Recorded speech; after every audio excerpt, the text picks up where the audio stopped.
ఆ పరిహారం ఏంటంటే శుక్రవారం ఒక చెంబులో నీళ్లు తీసుకోండి. ఆ నీళ్ళల్లో 2 యాలకులు వేయండి, 2 లవంగాలు వేయండి, పచ్చకర్పూరం పలుకులు 2 తీసుకొని 2 పచ్చకర్పూరం పలుకులు కూడా వేయండి.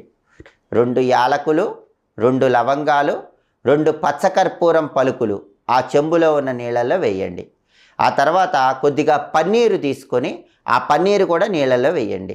ఆ తర్వాత ఆ నీళ్లు అన్ని గదుల్లో కూడా చల్లండి. అలా చల్లితే మీ ఇల్లంతా కూడా పాజిటివ్ వైబ్రేషన్ విపరీతంగా పెరుగుతుంది, నెగిటివ్ వైబ్రేషన్ తగ్గిపోతుంది.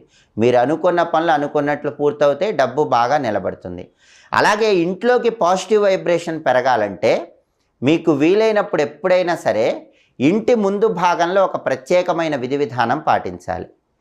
ఇంటికి పాజిటివ్ వైబ్రేషన్ పెరగటానికి చాలామంది ఏం చేస్తారంటే పటిక తీసుకొని ఆ పటికని నల్లతాడుతో